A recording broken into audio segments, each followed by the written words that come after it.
Hi friends, welcome to ultra cooking channel. இன்றைக்கி நம்ம பார்க்க போகிற ரெசிபி ரொம்பவே சூப்பரான சத்துக்கள் நிறைந்த பச்சை பயிறு தோசை ரெசிபி தாங்க. இது நார்மல் அரிசி தோசை போலவே ரொம்பவே கிறிஸ்பி அண்ட் சாஃப்டாக சாப்பிட அவ்வளோ சூப்பராக இருக்குங்க. நார்மலாக உங்கள் குழந்தைங்க பச்சை பயிறு சாப்பிட்லன்னா இது போல் தோசையாக செஞ்சு கொடுத்து பாருங்கள், கண்டிப்பாக விரும்பி சாப்பிடுவாங்க. அது மட்டும் இல்லாமல் இது உங்கள் வெயிட் லாஸ்க்கும் ரொம்பவே ஹெல்ப் பண்ணுங்க. வாங்க இதை எப்படி செய்யலான்றதை பார்க்கலாம். வீடியோக்குள்ளே போகிறதுக்கு முன்னாடி அல்ட்ரா குக்கிங் சேனலை சப்ஸ்கிரைப் பண்ணிவிட்டு பக்கத்தில் இருக்க பெல் ஐக்கனையும் கிளிக் பண்ணிக்கோங்க. இந்த தோசை செய்ய நான் இன்றைக்கி 1 கப் அளவுக்கு பச்சை பயிறு எடுத்துருக்கேங்க. இப்போ இது கூடவே 3 ஸ்பூன் அளவுக்கு பச்சை அரிசியை சேர்த்து இதை நல்லா 2-3 முறை வாஷ் பண்ணி எடுத்துக்கோங்க. நம்ம எடுத்திருக்க 1 கப்பு பச்சை பயிருக்கு 12லிருந்து 15 தோசை அளவுக்கு கிடைக்குங்க. நம்ம சுடுற தோசை சைஸை பொறுத்து இது கொஞ்சம் மாறுபடலாம். இப்போ இதை நல்லா கழுவியாச்சுங்க. இப்போ இதில் நல்ல தண்ணி சேர்த்து ஓவர் நைட் அப்படியே ஊற விட்டுருங்க.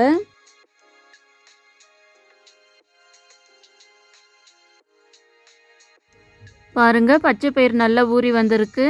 இப்போ இதை ஒரு மிக்ஸி ஜாருக்கு மாற்றிக்கலாங்க. நீங்கள் பச்சை பயிருக்கு பதிலாக பாசிப்பருப்பு சேர்த்து கூட செய்யலாங்க, அதுவும் ரொம்பவே நல்லாயிருக்கும்.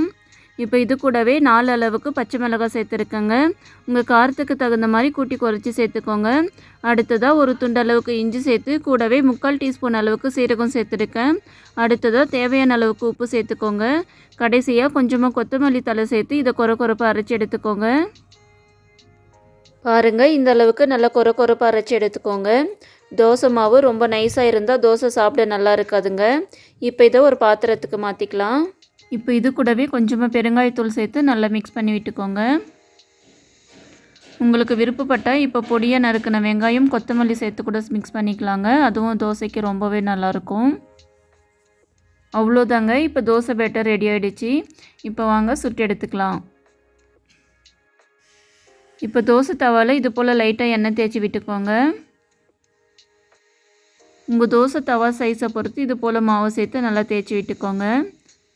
நீங்கள் எந்த அளவுக்கு நல்லா மெலிசாக தேய்க்கிறீங்களோ தோசை அந்த அளவுக்கு கிறிஸ்பியாக வருங்க. ரொம்ப அழுத்தியும் தேய்க்காதீங்க, அப்புறம் கரண்டிலே ஒட்டி வந்த மாதிரி ஆகிடும். லைட்டாக பார்த்து தேய்ச்சிக்கோங்க. இப்போ உங்களுக்கு எண்ணெய் இல்லை நெய் எது விருப்பமோ அதை இது போல் சுற்றி ஊற்றி விடுங்க.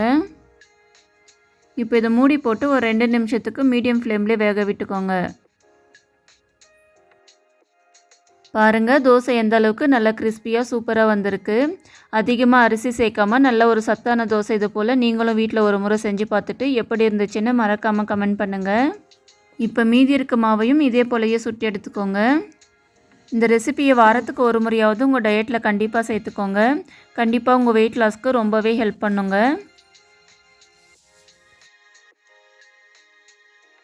அவ்வளோதாங்க, ஒரு சூப்பரான ஹெல்த்தி டயட் தோசை ரெடி ஆகிடுச்சு. நீங்களும் இதே போல் ஒரு முறை செஞ்சு பார்த்துட்டு எப்படி இருந்துச்சுன்னு மறக்காமல் கமெண்ட் பண்ணுங்கள். இந்த வீடியோ உங்களுக்கு பிடிச்சிருந்தால் லைக் பண்ணுங்கள், ஷேர் பண்ணுங்கள், கமெண்ட் பண்ணுங்கள். கூடவே அல்ட்ரா குக்கிங் சேனலை சப்ஸ்கிரைப் பண்ணிவிட்டு பக்கத்தில் இருக்க பெல் ஐக்கானையும் கிளிக் பண்ணிக்கோங்க.